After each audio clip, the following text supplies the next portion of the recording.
We are very excited to have a special guest tonight on Sisters in Song. Can you take a minute to introduce yourself, tell us where you're coming to us from, and anything else you wanted to know? My name is Lex Lashaun. I am from Paris, Tennessee. I am a special education teacher as well, and I am so excited to start 2026 with you all. Yay! We are stoked to have you here. You are our first guest of 2026. That's right. That's right. Okay, tell us how you got started in this crazy field. Both of them, actually. Okay. What is going on here? Yes, I don't It's falling apart. It's not even a Monday. Well, later on when I'm editing, I will laugh at that. Yeah. What is wrong with you? Okay, it's like not. Not hooked in? No, Let's see. it's this. Okay. Do I need to tighten that? We are true professionals here. There we go. Think. Okay, just try not to touch it. Okay, so then again, how you got started in your career of music and in teaching? Wow. I grew up obviously singing and acting, and it just kind of spawned from musical theater to country music, of course, gospel music in the church, and it was different when you hear that guitar playing. And that's what hooked me. You can play with a piano, you can play with a saxophone, but it's something about an acoustic guitar that just really reeled me in. Once I got to high school, of course, I listened to more country music and influenced by more artists. And throughout college, the same thing. We had a quartet, amazing group with Renaissance, and it was eye-opening to hear other people singing like bluegrass and things like that. And I was like, I want to do that too. So So growing up, cool. my influences range from Carrie Underwood, Rascal Flatts. I love them. It's now, changed over to Luke Combs, Ella Langley, still Carrie Underwood, and so many more artists, Miranda Lambert, of course. But I've just enjoyed watching those artists grow as well and seeing how like their taste of country has molded into who they are. So And what about the special ed angle? How did you find yourself there?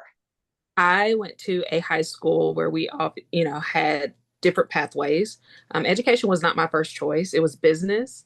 And so once I got to college, I was like, I kind of think I want to start teaching, teaching other kids and adults or whoever across my path. And it just so happened that special education was where I fit the best. Inclusion is what I do.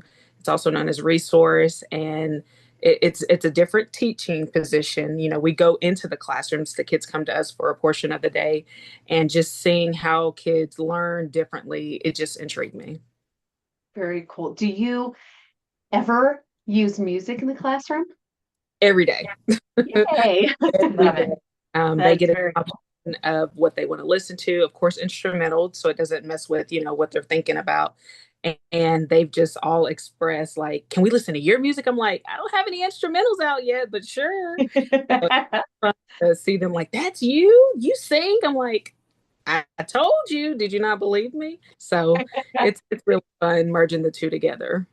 That's so cool. That is. And I can completely relate with special ed and everything because I'm a sign language interpreter. So I work with deaf kiddos and deaf adults. And so I get it. I totally understand that calling.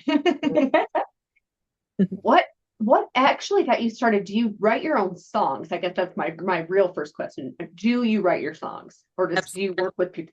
Cool. How did you I, get started in the songwriting part of it? I write my own songs and I also co-write. I Nice. first started on my own, and I always like to have an extra pair of eyes on anything I do. I love hearing not really the criticism, but like the feedback. What do you think about this? How does this sound? I always love doing that. And so once I started collaborating with other artists, it was just like, wow, other people write their own music too. The start of writing music probably was around 2010. I did a high school, we had like a talent show. It's called Patriot Idol, and I wrote my first song and I got Wow. second place in it. And so it was different Oh, singing your own song. And, it was just, it started then. that's very gutsy. Yes. To do in high school, sing your Yes. very own song. Yeah, Cool. absolutely. What was the song called? I wish I had stayed. And I don't know who I was in love with at the time, but everybody was like, I was like, I don't know, girl, but it got me second place. He broke my heart. So That's awesome. Do you find yourself when you're writing songs, do you come up with the lyrics first and that kind of starts the process, or is it more melody first for you? oh, it's definitely the melody. Once you hear that, you'll hear like a portion of like a tune or something. You're like, okay, let me think about that. Do I want this song to be slow? Do I want it to be kind of fast? The title is at the end. You never know the title until like you finish the song. And sometimes that title can change until you put it on BMI and you're turning it in for copyright. So it's a process, but it's an interesting one.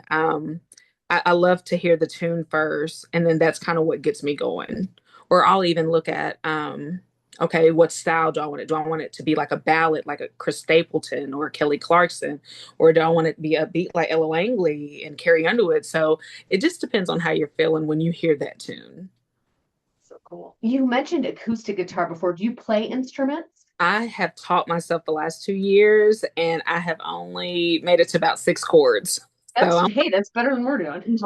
About 6 chords. We're deep about 2 years too, and, Yep. and feeling about the same as you. So it's the hope for us. progression. So, It's hard. So hard. It is hard. and I'm left-handed, so I'm learning it the regular way in case I find one. Wow. You know, I don't want to say, hey, is that a left-handed one? I just want to be able to pick it up as if it were normal. And so it definitely is kicking my butt. Now, do you I agree. do you watch YouTube or did you get a book? How did you do that? I have a book, I got the pamphlet, I got the Amazon kit, I got the YouTube country. I can't remember the guy's name, but he has where he does like country tutorials. And you know, you go down a rabbit hole when you get on YouTube. So there's so many other people that teach it, and it's just different to hear the styles. Yeah, for sure. Love it. We've been learning from, well, we started out online because it was COVID.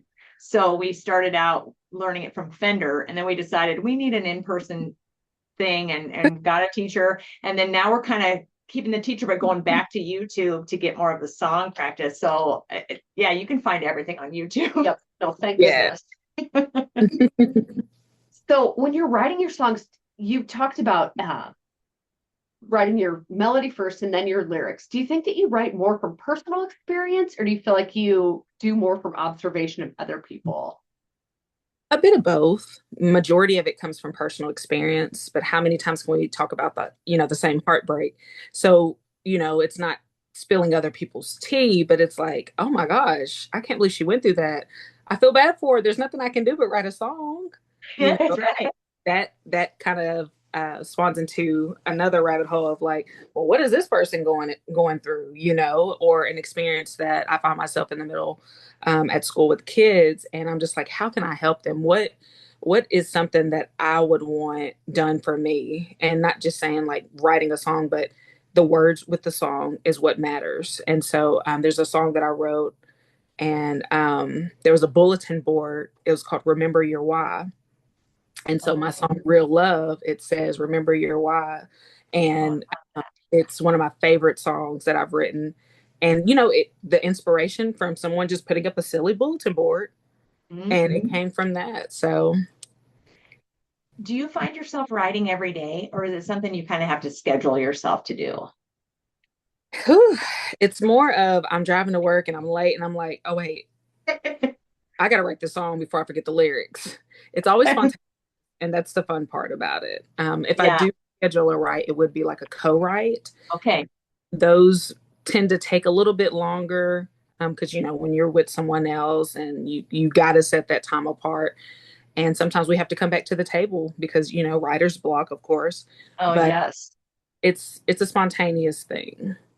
Yeah. Okay. Thinking of writer's block, I was going to ask, like, what do you do when you get into writer's block? Do you have any ways to get out of it? I watch movies because movies have like the music and the changes. I kind of merge my acting side from that, and it's like I can't think of anything. But when you watch that movie and you hear like how the song goes over like a good scene, a sad scene, an angry scene, it kind of helps me get back into the mode. That's a great way to do is. it. Yeah. We try to ask everybody that, and everybody has their own little thing, which is fantastic. And some people just say, I just throw the song out. Yeah. Right. Do you ever do that? Do you ever abandon a song? Absolutely. I've got several notebooks and I'm like, can I rip this page and tape it to this page? And it's a mess. I'm looking at the stack now. Have you ever written a song that you're like, this is too personal, I'm never going to share this? I have, but I ended up like recording it. And so I'm hoping to release that one.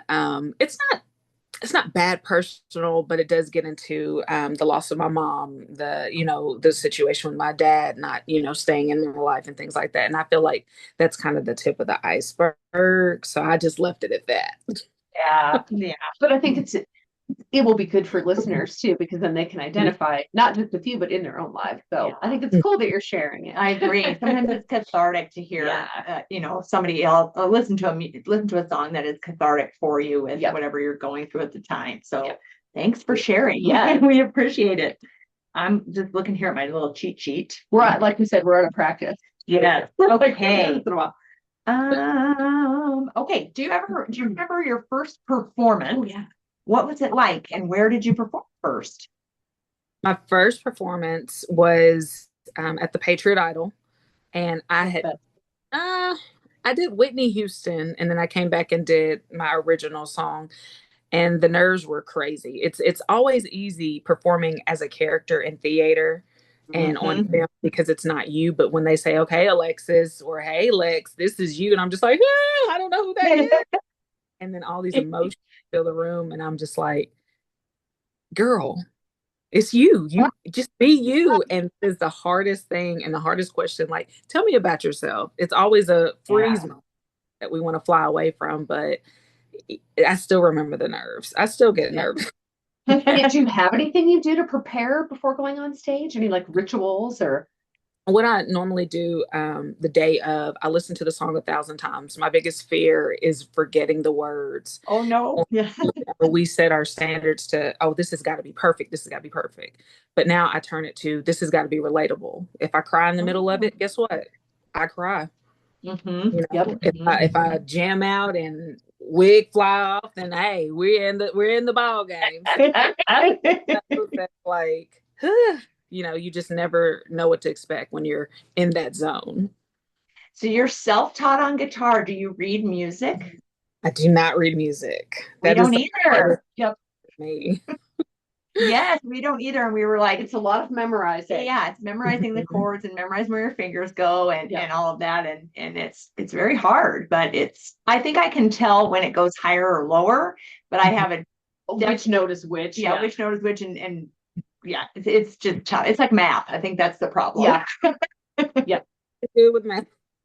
Oh, we're theater kids. I was too. And you don't, math and English do not, math and theater, language art, whatever. Language arts don't go together. They just don't.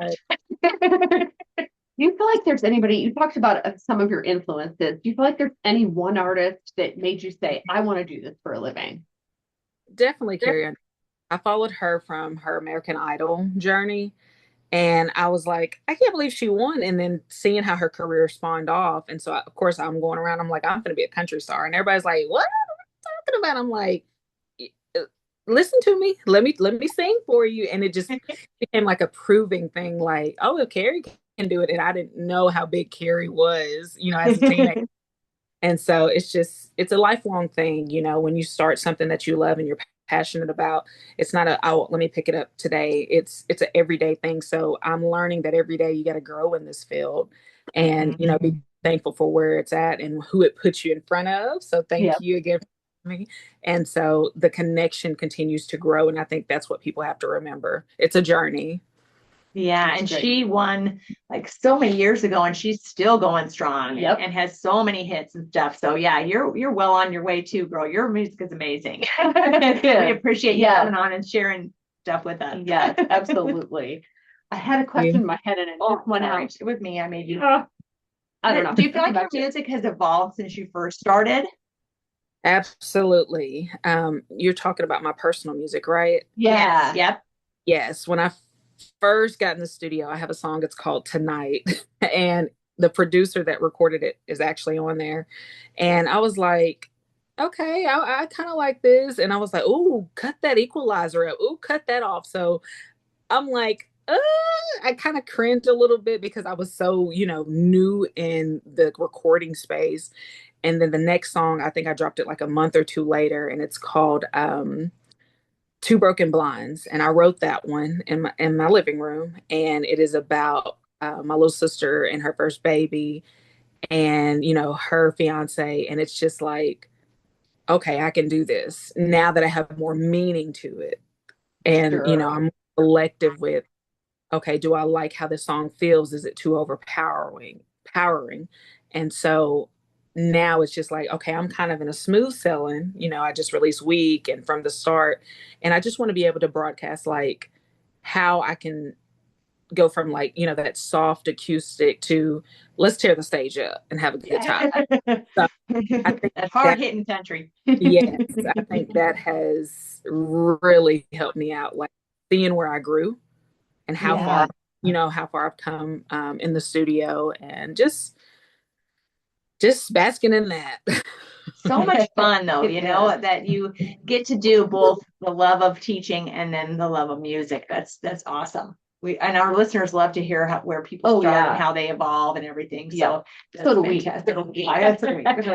We are our listeners. That's right. So tell us what's coming next. February, I plan to drop another song. It's called Talking Out Loud. I also have visuals on the way. I work with a guy named Dylan Anglin at Smoky Dog Entertainment in Lexington, Kentucky. Phenomenal. He is the best cinematographer that I've worked with thus far. And he collaborates as well. Like we never know what we're doing until we get to set. So it's a full day thing. And we've got visuals, things like that. My first writers round, I'll be performing next Tuesday at JBJ's for the the Other People Fund. And there's free therapy that's going to be given out after we raise the funds for it. So I'm excited. This is going to be nerve-wracking. This is my first time singing in front of a large crowd as a country singer. And it's all falling into place. Yeah, that's fantastic. We're so excited for you. We are. Yeah, I was going to say, as it should fall. Absolutely. That's right. So do our rapid fire? Yes. So, okay. All right, we have some questions. There are a rapid fire section. So don't think really hard. You have to answer off the top of your head, but don't think too hard about them. Okay. Okay. Coffee or tea? Coffee. Black coffee. Vinyl, cassette, CD, or streaming? Ooh, cassette. Nice. First album you ever bought? Alicia Keys. What is your go-to karaoke song? Luke Combs, Leaf Clover. But okay, do you prefer writing at night or writing in the morning? Writing in the morning with my coffee. On your way to work? Coffee. Love it, love it. Do you write lyrics on paper, phone notes, or voice memos? Piece of mail, tape, anything I can get to. Before That's like me. Whatever's in your car, I'm like, print that. Yeah. Okay, what is your pre-show pump-up song, if you have one? It is Hurricane by Luke Combs, or it's going to be Carrie Underwood, Before He Cheats. Oh, cool. Okay, dog, cat, fish, or birds? Ooh, dog. Dog. Okay, describe your sound in 3 words. Modern Americana country. Love it. Love it. Okay, what advice would you give to new musicians and or songwriters? Take it day by day and do not give up. Love it. Beautiful. Love it. To the point. Yes. And now it's time, my friend, for your shameless plug. Tell me where we can find your music, your socials, all of the things, Bandcamp, Patreon, whatever you have that people can find you. I am on YouTube, Instagram, TikTok as Lex Lashaun, Facebook as Alexis Ward. I really enjoy Facebook and YouTube, and you'll find more visuals on YouTube, more at-home videos on Facebook and Instagram, more announcements on where I'm performing and things like that.